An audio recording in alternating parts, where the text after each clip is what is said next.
So I wanted to change subjects a little bit here. You know, I talked about tournaments. Obviously, we know the IBJJF canceled the World Pro canceled, Pan Am's canceled. But one tournament I really think it's important that we talk about is one that you were at and you were kind of involved with and helping out, which was the UK Grand Slam. So the UAEJJF, the AJPTour, they announced a new rule set where there was no more advantages. It was just points, like single points.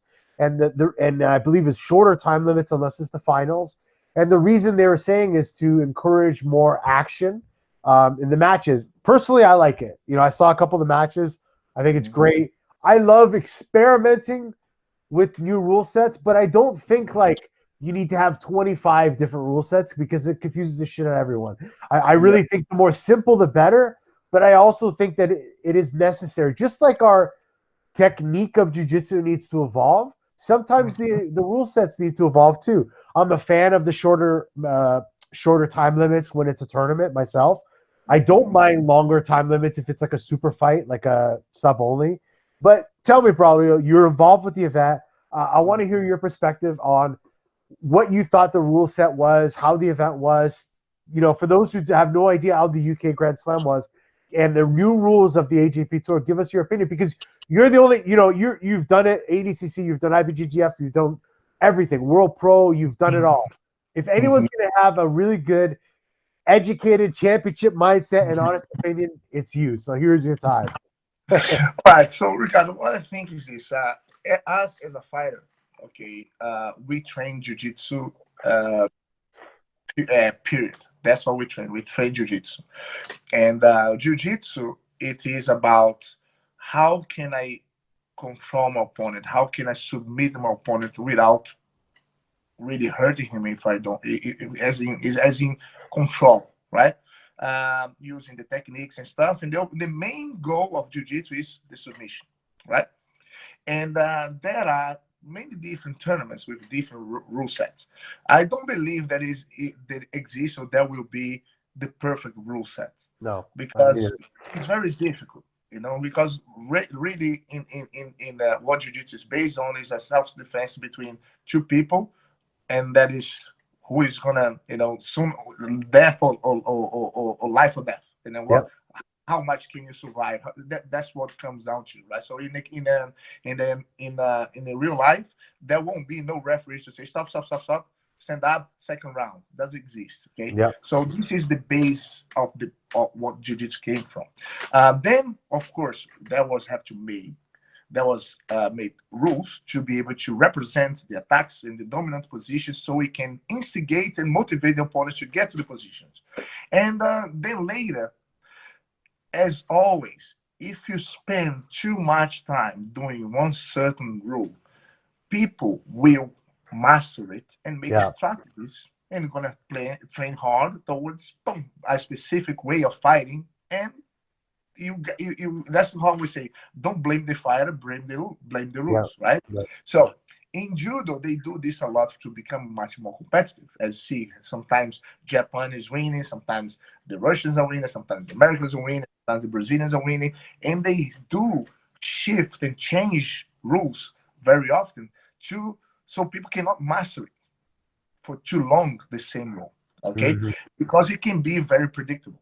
Okay, so the IBJJF rules is pretty much like what the majority of the tournaments are from the IBJJF. Standard, So they're very consistent. They use the advantage. They have the reason why they worry about the health of the athlete. So that's why they're not allowed to rip the knee or that. And then also comes down to anything is allowed.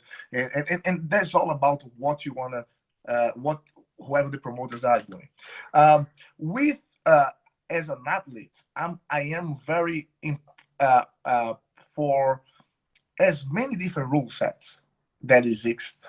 You know, the better fighter you're gonna become, because you're gonna put yourself in different scenarios, different situations. And I've always liked, as you know, as you mentioned, I fought in all kind of them, and that made me a better fighter. You know, if there will be one day, guys, gonna be a no gi, and that is the mat's gonna be soap in the mat, man, I would be interested to see that too. You know, how can you really? We're gonna have to develop different kind of ways of doing what you used to do. the new rule sets for the Grand Slam, which was pretty much, I think, was the last tournament that has happened. I think the major tournament before this break. It is that there is no advantages. There is points for advantage instead. For now, I think it's an amazing move. Because for the fights is easier. One, it's very easy for anybody who doesn't do jiu-jitsu to see the score. We see just the score going up and the other one going down. That's what it is. Like, it's a negative, it becomes a positive, and then it is like everything that's minus is goal. It's easy to see. The scoreboard goes from 1, 2, 3, 4, 5, 6, 7, 15. It's like a one number. It's not like a 3 for passes and 4 for mount. It's like one number. So it's easier for whoever watching at home. And then the main goal of the Abu Dhabi, the AJP, is to bring at some point the jiu-jitsu to the Olympics. That's the main dream, the main goal. They work towards that. And then this helps them to be able to portray to people that doesn't do jiu-jitsu and pretty much understand what's going on. Fight shoulder, very cool. I like that too, because it become much more effective. I saw, man, there are so many. I went to the Grand Slam in Abu Dhabi in January, and then I was at the Grand Slam in London in March. And man, there are fighters that I'm not gonna say names, that they used to stall as much as possible. That was on fire. It's just unleashing the beast, because if you walk back, you get -1, but it's not -1 advantage, -1 point. If you pass someone's guard, you have -1. Now you have one street now. You know what I mean? So, and then now people cannot stall, and because if the guy start, if I pass, you imagine that I have 5 minutes, and I took you down, and I got inside of a close guard.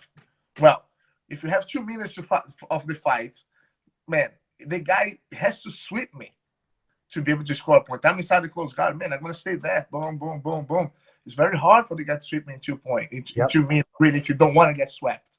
But if the guy score an advantage, it's 2-1. If you not another advantage, 2-2. If I stop solid 3, I lost the fight. So it becomes, it can become more, how we call it, better to watch, because it's more. The adrenaline is kicking. The fighters are going at each other, but there will be a time that people will start figure it out, strategy about it, and I believe that there will be a time that you can go and then shift a little bit of the rules.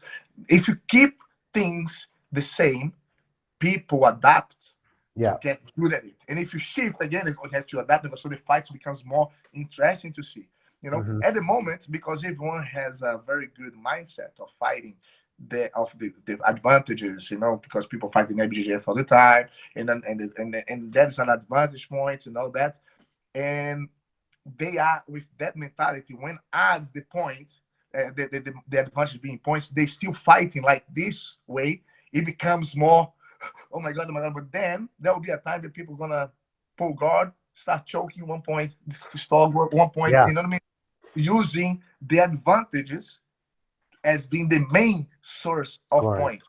So we're gonna have to see how it goes in terms of how the fight goes. But I'm telling, in terms of nowadays, today, if you put all the best fighters to fight right now this weekend, these rules with the 1 point in advantage would bring a lot much better fighters than before.